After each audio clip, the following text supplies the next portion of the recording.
سلام او ژوند په خیر. په دې هیله چې ژوند به ښه روان وي او تاسې به ډېر زیات خوشحاله یئ.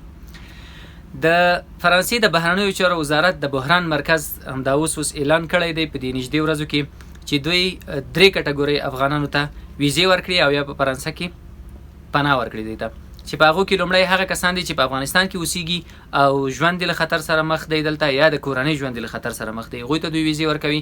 دویم هغو افغانانو ته چې هغوی په فرانسه کې اوسیږي او د کورنۍ غړي دلته په افغانستان کې وي. د کورنۍ په غړو کې میرمن راځي، مثلا میړه راځي، پکې خویندې لوڼه پکې راځي او ورونه او زامن پکې راځي او کېدای شي د کورنۍ نور غړي هم په دې کې راشي چې مور او پلار او نور خپلوان دي، نور نږدې خپلوان چې له خطر سره مخ وي.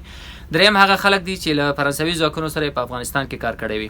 تاسې کولی شئ دغه کوم ایمیل چې زه اوس تاسو ته درښیم د دې ایمیل له لارې تاسې د فرانسې د بهرنیو چارو وزارت د بحران له مرکز سره اړیکه ونیسئ، خپله ستونزه ورته ووایئ، هغوی تاسو ته بیا جواب درکوي او که چیرته تاسو د هغوی په شرایطو باندې برابر راغلی کېدای شي تاسې فرانسې ته وغواړي او یا هلته پناه درکړي.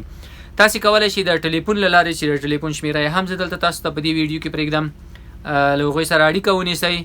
خو په ټلیفون کې یوه ستونزه دا ده چې 1 ساعت او 40 دقیقې بعد تاسې د خبرو لپاره انتظار باسئ چې بیا تاسو ته نمبر درسي، که څه هم دا شمیره یې 4 شمیره ده. نو که چیرې تاسې غواړئ چې د فرانسې لپاره په فرانسه کې د ویزې یا پناه اخیستنې لپاره اپلای وکړئ، دغه ایمیل ته حتما ایمیل وکړئ. نور معلومات هم زه تاسو ته درکوم که چیرته تاسې په ایران یا هند کې بیا څنګه د آنلاین ویزې لپاره اپلای کولی شئ.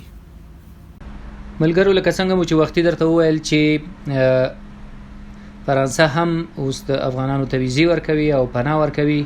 3 کټګورۍ خلک دي چې په هغو کې هغه خلک دي چې له فرانسویانو سره کار کړی وي، هغه افغانان چې دلته د ستونزو سره مخ دي په وطن کې، او هغه افغانان چې دوی په فرانسه کې دي او د کورنۍ غړي میرمن، اولادونه، ورونه، مور او پلار او نور خپلوان نږدې خپلوان په هیواد کې دي.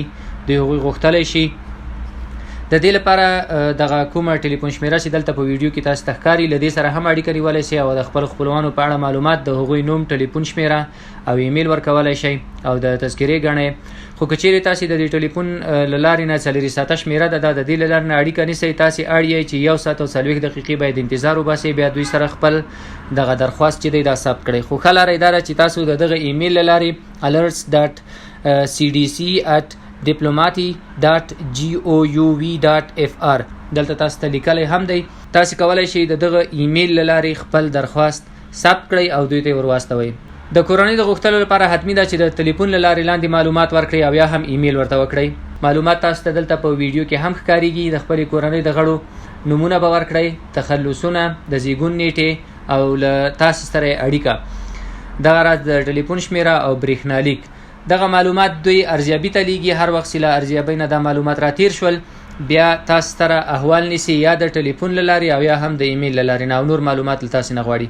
که چیرې ستاسې فامیلونه په هندوستان او ایران کې وي نو د هغو لاره دا دی، دلته هغه معلومات به تاسو ته ووایم. ټول هغه افغانان چې په فرانسه کې قبولي ولري اوس کولی شي په هندوستان او ایران کې د فرانسې د سفارت څخه د فامیل د راوستلو غوښتنه وکړي.